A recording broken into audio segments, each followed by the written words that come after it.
Aujourd'hui, à travers le sermon intitulé « Le Sauveur de chaque temps et le nom nouveau », prenons le temps de recevoir le témoignage de Dieu par la Bible et vérifions que nous sommes vraiment ceux qui pourront aller au ciel.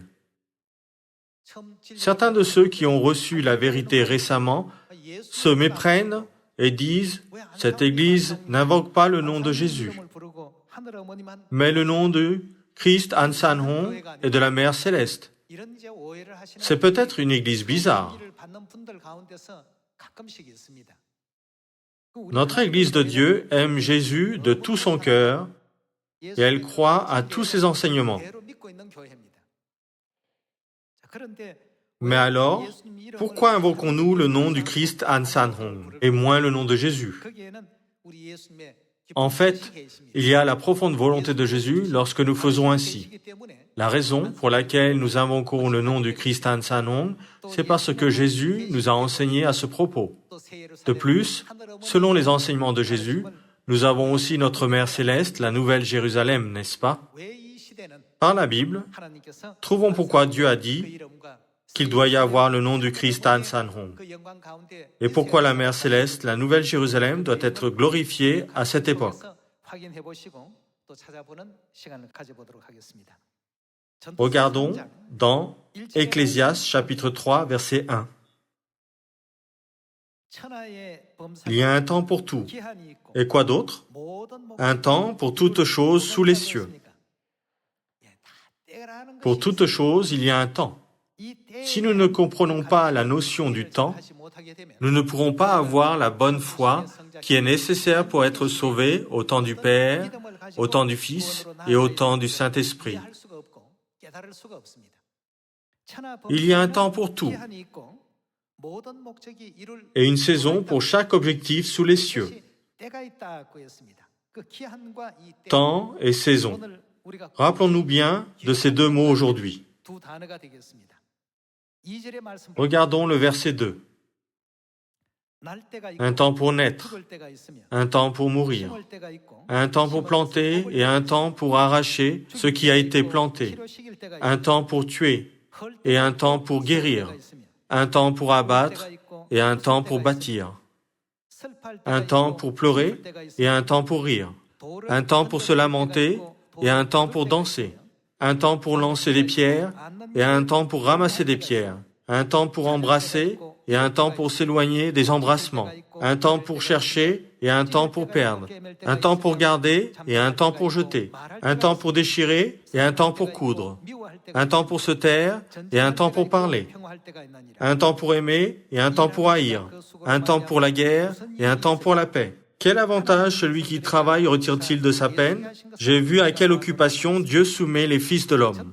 Dans l'Ecclésiaste chapitre 3, verset 1, il est dit qu'il y a un temps pour tout et une saison pour chaque objectif sous les cieux.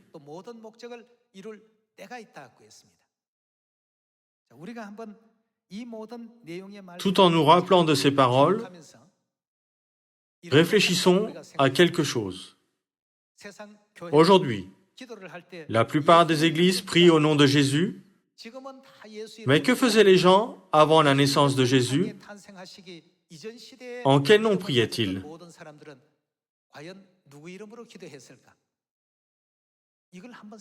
Nous devons y penser attentivement. Ce n'est qu'après que nous pourrons comprendre la notion du temps et de la saison, et que nous pourrons comprendre toutes les paroles de la Bible. De nos jours, les gens prient au nom de Jésus. Mais que se serait-il passé si quelqu'un avait dit au temps d'Abraham « Je prie au nom saint de Jésus ».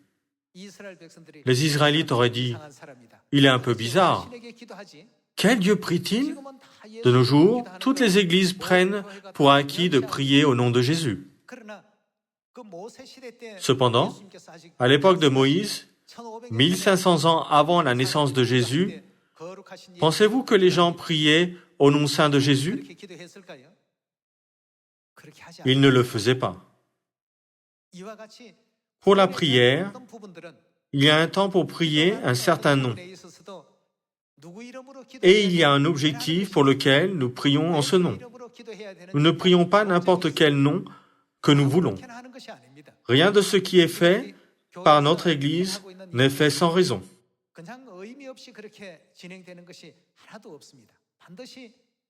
Il y a certainement un temps et une saison. Tout doit être fait selon les règles du salut, c'est-à-dire en suivant le chemin du salut que Dieu nous a donné au temps convenable. À propos de la Pâque, comment la gardait-on au temps de Moïse? On sacrifiait des agneaux ou des boucs. On sacrifiait littéralement des animaux, on mettait leur sang sur leurs poteaux et sur les linteaux des portes, et on mangeait leur chair rôtie au feu. C'est de cette manière qu'on célébrait la Pâque à cette époque. C'était le chemin du salut qui avait été établi au temps du Père. Au temps du Fils, c'est-à-dire à l'époque de Jésus, comment Dieu a-t-il fait célébrer la Pâque? Dieu a changé la manière de célébrer la Pâque en la faisant célébrer avec du pain et du vin. Ce n'était pas l'époque où l'on pouvait demander « Pourquoi ne sacrifions-nous pas des agneaux lors de la Pâque? Pourquoi ne mangeons-nous pas des herbes amères et du pain sans levain pendant la Pâque ?» Ainsi, il y a un temps pour toute chose et une saison pour tout objectif. À l'époque du Père, la Pâque était célébrée selon la loi de l'Ancien Testament, et de même pour le jour du sabbat. Nous ne devons pas apporter les règles de l'Ancien Testament au temps du Nouveau Testament. Nous devons nous rappeler qu'il y a un temps et une saison pour tout.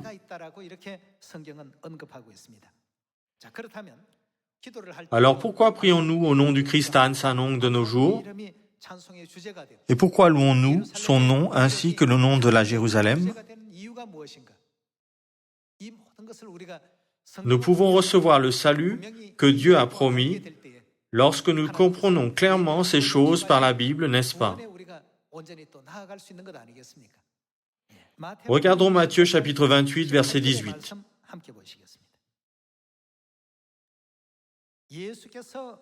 Jésus s'étant approché leur parla ainsi. « Tout pouvoir m'a été donné dans le ciel et sur la terre. Allez, faites de toutes les nations des disciples, les baptisant au nom du Père, du Fils et du Saint-Esprit, et enseignez-leur à observer tout ce que je vous ai prescrit. » Ici, qu'a dit Jésus à ses disciples à propos du Père, du Fils et du Saint-Esprit pour baptiser les gens? Il a dit de les baptiser en leur nom. Le Père est Dieu le Père, et le Fils est Dieu le Fils. En d'autres termes, nous devons baptiser au nom de Dieu le Père, de Dieu le Fils et de Dieu le Saint-Esprit. Par conséquent, cela ne veut-il pas dire qu'il y a le nom du Père? Puisqu'il y a clairement le nom du Père, Dieu nous a dit de baptiser en ce nom. Nous ne donnons pas le baptême avec les titres de Dieu. Le Père, le Fils et le Saint-Esprit sont des titres, pas des noms. Ici, Jésus a dit, baptisez-les au nom du Père, du Fils et du Saint-Esprit. Cela signifie qu'il y a le nom de Dieu en tant que Père, le nom de Dieu en tant que Fils, et qu'il y a le nom de Dieu en tant que Saint-Esprit. Frères et sœurs, comme vous le savez bien, le nom de Dieu en tant que Père est Jéhovah. Le nom de Dieu en tant que Fils est Jésus. Alors, puisque Jésus a parlé du nom du Saint-Esprit, que doit avoir le Saint-Esprit? Il doit avoir un nom lui aussi. Dieu a divisé la période de temps depuis Adam jusqu'à la fin du monde en 3 époques différentes. L'époque durant laquelle Dieu a mené le salut de l'humanité en tant que Père est appelée temps du Père. L'époque durant laquelle Dieu a mené le salut de l'humanité en tant que Fils est appelée temps du Fils. Et cette dernière époque où nous vivons est le temps du Saint-Esprit. Lorsque vous demandez aux églises du monde, quelle est notre époque?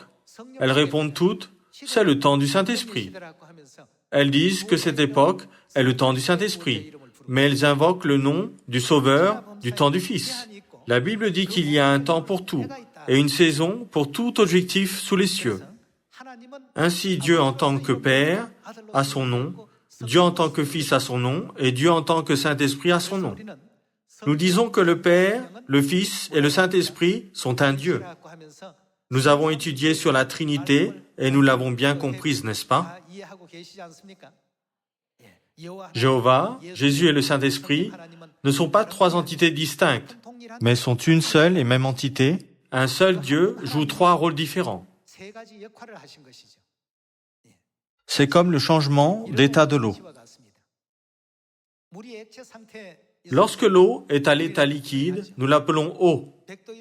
Cependant, lorsqu'on la fait bouillir à 100 degrés Celsius, que devient-elle? On ne l'appelle plus eau, à l'état gazeux, on l'appelle vapeur, son aspect change et son nom change aussi. En dessous de 0 degré Celsius, qu'arrive-t-il à l'eau? Elle se change en glace. Bien que ce soit toujours de l'eau, on l'appelle eau lorsqu'elle est liquide, vapeur, lorsqu'elle est un gaz, et glace lorsqu'elle est un solide. Cependant, leur élément de base est toujours le même, H2O, n'est-ce pas? De la même manière, bien que Dieu ait des noms différents, le nom du Père, le nom du Fils et le nom du Saint-Esprit, il est fondamentalement un Dieu. Pour le salut de l'humanité, Dieu a œuvré en tant que Père, en tant que Fils et en tant que Saint-Esprit. Il mène l'œuvre du salut depuis l'époque d'Adam jusqu'à la fin des temps. Dieu a divisé cet intervalle de temps en trois époques. Le temps du Père, le temps du Fils et le temps du Saint-Esprit. Et il a utilisé différents noms à chaque époque. Lorsqu'il a œuvré en tant que Père, il a utilisé le nom Jéhovah. Et lorsqu'il a travaillé en tant que Fils, il a utilisé le nom Jésus. Alors, lorsqu'il œuvre à l'époque du Saint-Esprit, avec quel nom va-t-il guider son dernier peuple? Nous ne devons rien ajouter à la Bible. Cependant, le nom du Saint-Esprit est clairement dans la Bible. Tout d'abord, vérifions que Dieu guide l'œuvre de rédemption durant trois époques différentes. Regardons Ésaïe chapitre 43, verset 11. C'est moi, moi qui suis l'Éternel, et à part moi, il n'y a point de sauveur.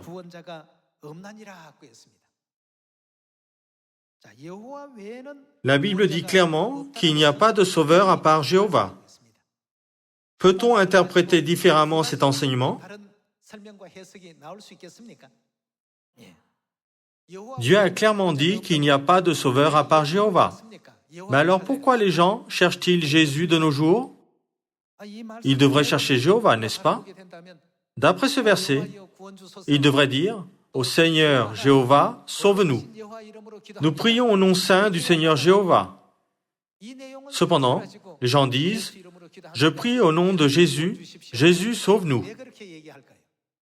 Dans Ésaïe chapitre 43, verset 11, Dieu a clairement dit « C'est moi, moi qui suis l'Éternel, Jéhovah, et à part moi, il n'y a point de sauveur ». Il y avait une époque à laquelle Jéhovah a œuvré en tant que sauveur. La Bible appelle cette époque le temps du Père. Rappelons-nous des paroles d'Ésaïe, chapitre 43, verset 11, et regardons Actes, chapitre 4. Actes, chapitre 4, verset 11. Jésus est la pierre rejetée par vous qui bâtissez et qui est devenue la principale de l'angle.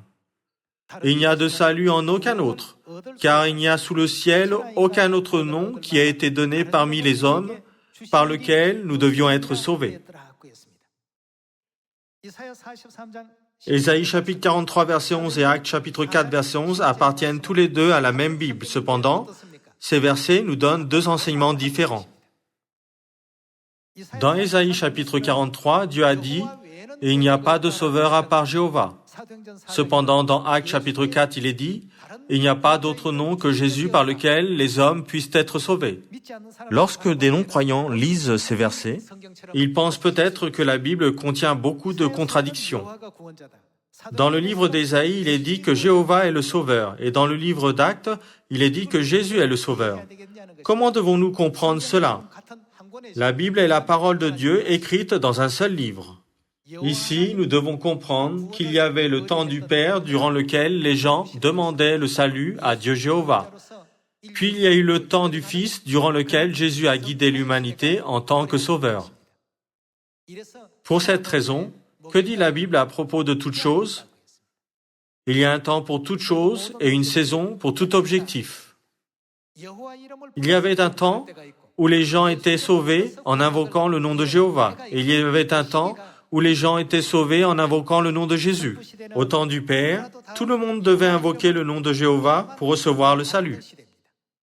Cependant, au temps du Fils, les gens pouvaient être sauvés en invoquant le nom de Jésus. Si les gens invoquaient le nom de Jéhovah au temps de Jésus, au temps du Fils, pouvaient-ils être sauvés? Non. Et que se serait-il passé si les gens avaient invoqué le nom de Jésus au temps du Père lorsque Jéhovah œuvrait en tant que Sauveur? Pouvaient-ils recevoir le salut? Non.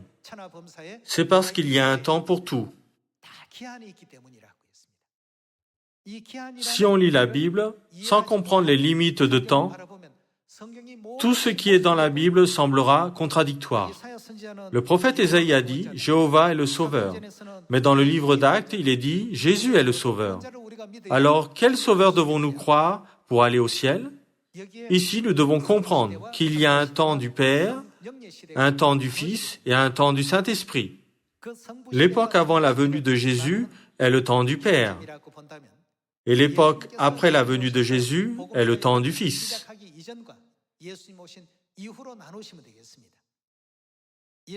Avant que Jésus ne soit né sur cette terre, personne ne disait « Je prie au nom saint de Jésus ». En quel nom tout le monde priait? Au nom de Jéhovah. Abraham priait au nom de Jéhovah. Moïse et Élie priaient aussi au nom de Jéhovah. Ils priaient tous au nom du Seigneur Jéhovah, et non pas au nom de Jésus. Mais parce qu'il y a un temps pour tout, l'époque où le salut était donné par le nom de Jéhovah est passée et le temps du Fils a commencé. À partir de ce moment, si les gens ne priaient pas au nom de Jésus, ils ne pouvaient pas recevoir de réponse à leurs prières. Si nous comprenons cela, nous pourrons réaliser qu'il doit y avoir, à la dernière époque, le temps du Saint-Esprit. Au temps du Père, le Sauveur était Jéhovah, et au temps du Fils, le Sauveur était Jésus. Alors, qui est le Sauveur au temps du Saint-Esprit? À ce sujet, regardons les enseignements que Jésus a donnés en révélation à l'apôtre Jean. C'est dans Apocalypse chapitre 3, verset 12.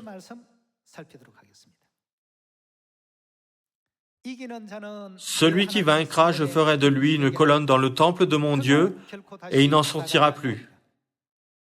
J'écrirai sur lui le nom de mon Dieu et le nom de la ville de mon Dieu, de la nouvelle Jérusalem qui descend du ciel d'auprès de mon Dieu, et mon nom nouveau. Qui est « je » dans ce verset? C'est Jésus. Jésus a dit « J'écrirai sur lui mon nom nouveau ». Alors, à quelle époque sera utilisé le nom nouveau de Jésus? Dans Matthieu chapitre 28, verset 18, Jésus a dit « Baptisez-les au nom du Père, du Fils et du Saint-Esprit ».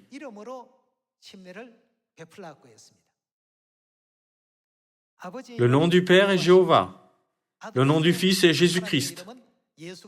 Alors, il doit aussi y avoir le nom du Saint-Esprit, n'est-ce pas?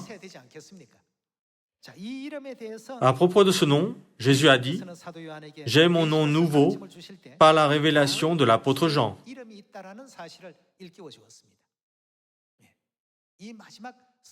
Quel nom nouveau sera utilisé au temps du Saint-Esprit? Le nom nouveau de Jésus. Confirmons que c'est Jésus qui a fait écrire cette révélation, Apocalypse chapitre 1, verset 1.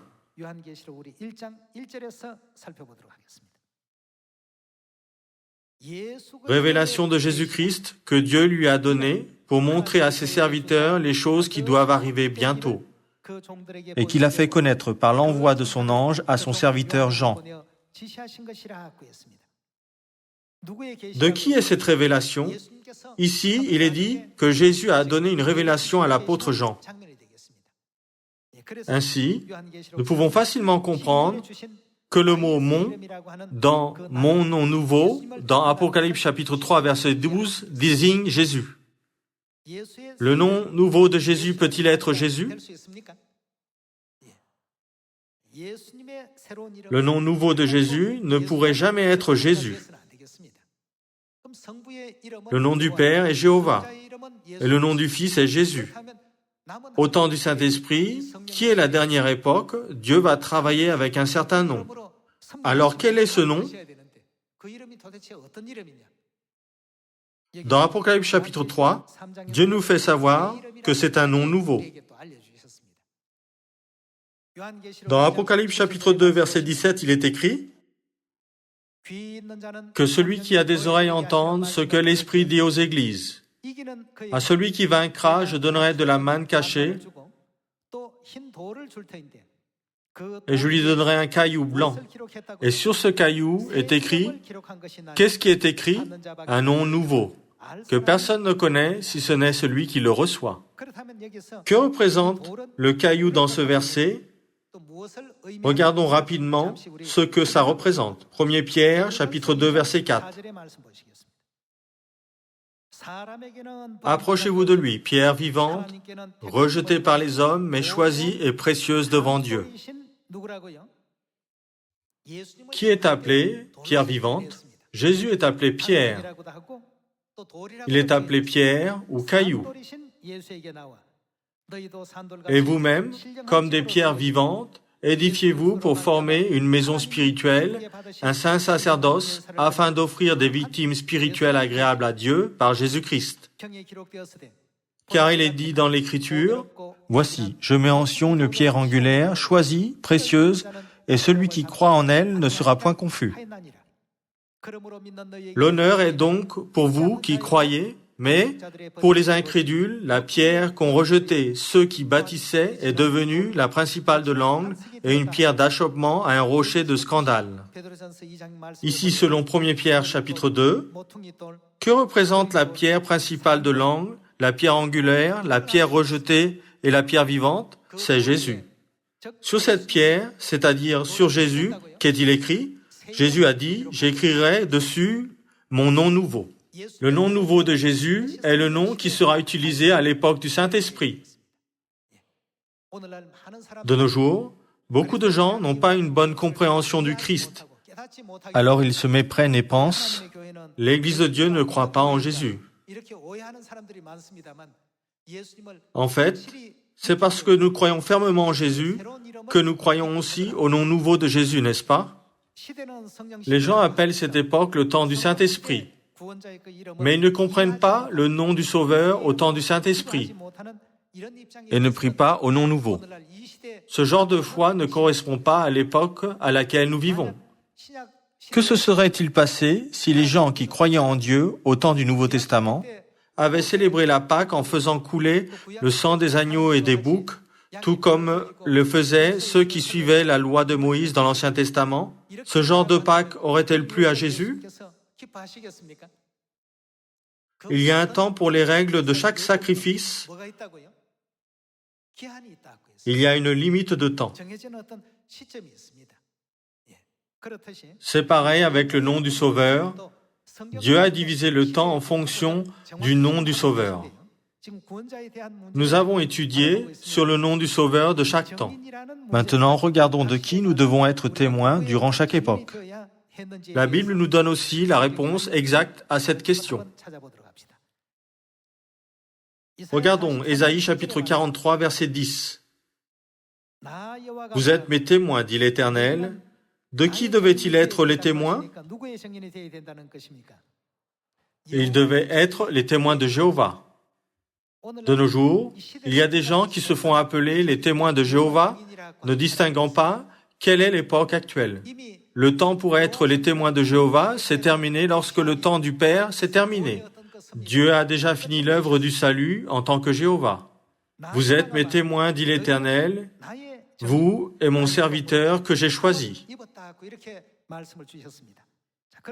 Alors, regardons quels témoins nous devons être lorsque le temps a changé en temps du Fils. Regardons Actes chapitre 1, verset 6. Alors les apôtres réunis lui demandèrent, « Seigneur, est-ce en ce temps que tu rétabliras le royaume d'Israël ?» Il leur répondit, « Ce n'est pas à vous de connaître les temps et les moments que le Père a fixés de sa propre autorité.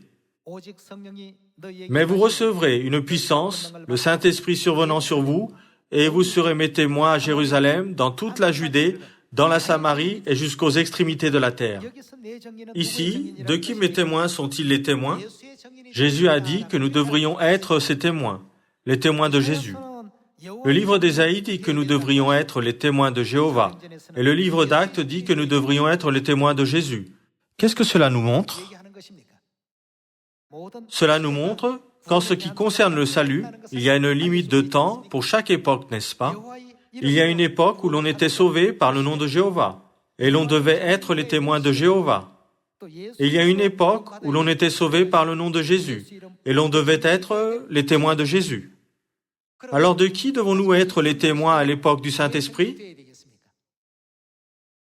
Devons-nous être les témoins de Jéhovah ou les témoins de Jésus? Nous devons être les témoins du nom nouveau. Maintenant, regardons les enseignements concernant la prière. Comme je l'ai mentionné plus tôt, il y a eu beaucoup de gens avec une bonne foi, comme Abraham, Isaac, Noé, et ils ont vécu avant la venue de Jésus.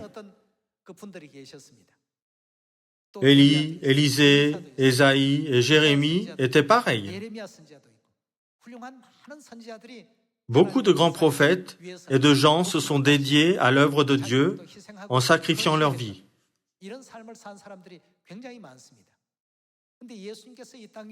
Alors, en quel nom priait-il, tandis qu'il vivait avant que Jésus soit né sur terre?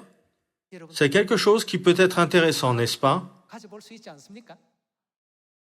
Ils ont tous prié au nom de Jéhovah. Aucun d'eux n'a prié au nom de Jésus. Alors, Noé n'a-t-il pas été sauvé? Abraham n'a-t-il pas été sauvé? Et Isaac n'a-t-il pas été sauvé? Ils ont tous été sauvés. Puisqu'ils n'ont pas prié au nom de Jésus, comment ont-ils été sauvés? Puisqu'ils vivaient à l'époque où le salut était donné par le nom de Dieu le Père, ils ont prié au nom de Jéhovah. Et ils ont témoigné aux autres que Jéhovah était le Sauveur. Ils ont tous été sauvés. Dans l'Évangile selon Matthieu, Jésus a dit, « Vous serez à table avec Abraham, Isaac et Jacob au royaume des cieux. »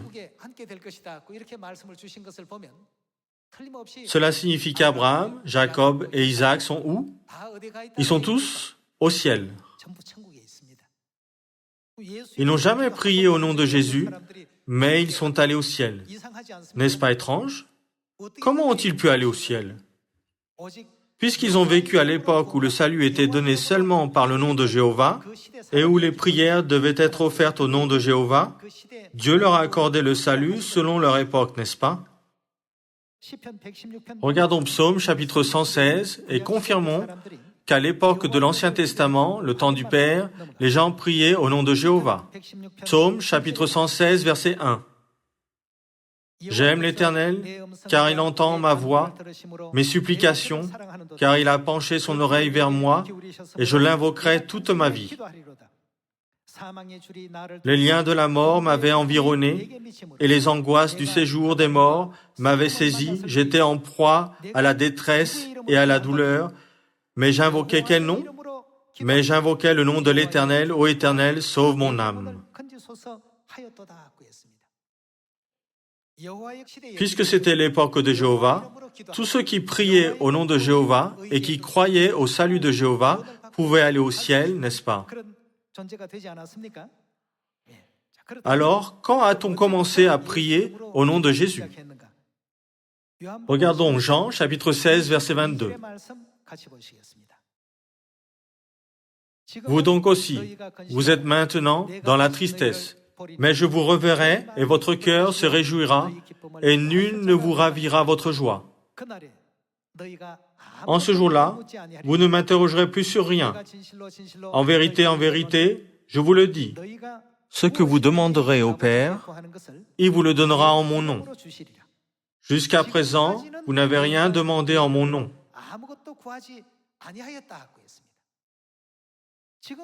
Jusqu'à présent, vous n'avez rien demandé en mon nom. Mais que doivent-ils faire à partir de maintenant? Demandez et vous recevrez afin que votre joie soit parfaite. À partir de ce moment, tous les disciples de Jésus ont prié au nom de Jésus. jusqu'à présent, vous n'avez jamais prié en mon nom.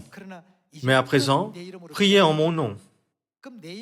Regardons quelle époque désigne les mots « à présent ». Regardons dans Jean chapitre 14, verset 11. « Croyez-moi, je suis dans le Père et le Père est en moi. Croyez du moins à cause de ses œuvres. En vérité, je vous le dis, celui qui croit en moi fera aussi les œuvres que je fais, et il en fera de plus grandes parce que je m'en vais au Père. Et lorsque je m'en vais au Père, tout ce que vous demanderez en mon nom, je le ferai. »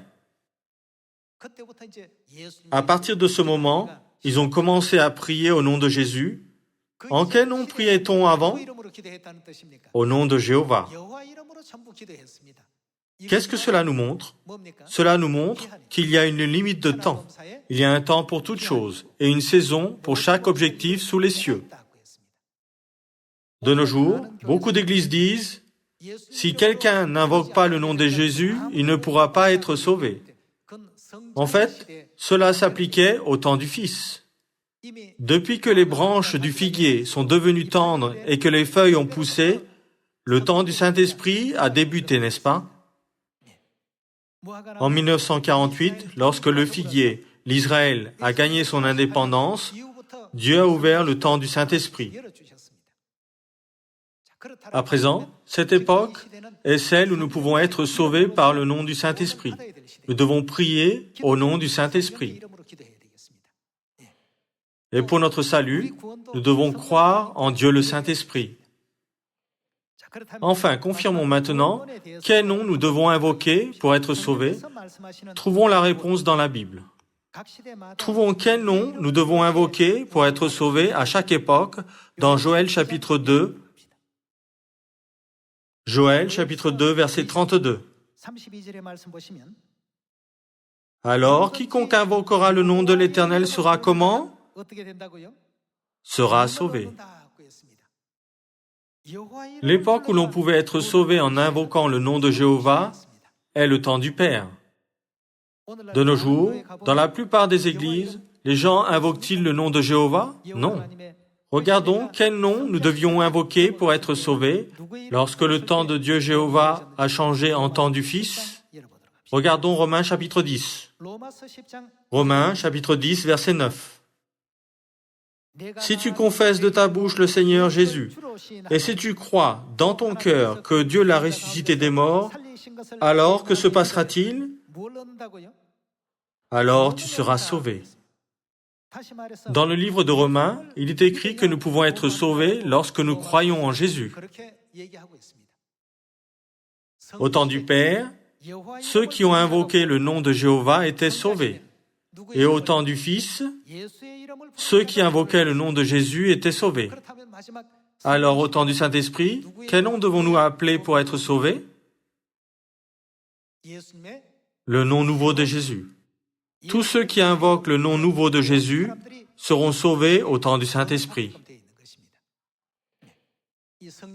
À cette époque du Saint-Esprit, si nous n'acceptons pas le nom nouveau et que nous ne glorifions pas le nom nouveau, nous ne pourrons jamais être sauvés. C'est pourquoi la Bible dit que le chemin du salut est une porte étroite, car ce n'est pas un chemin que tout le monde peut connaître. Nous pouvons trouver le chemin de la vérité que Dieu nous a enseigné seulement par la Bible et seulement lorsque nous sommes émus par le Saint-Esprit. À cette époque, nous pouvons être sauvés lorsque nous invoquons le nom nouveau de Jésus. Dans Jean chapitre 5, verset 39, Dieu nous a dit de trouver qui a ce nom nouveau par la Bible.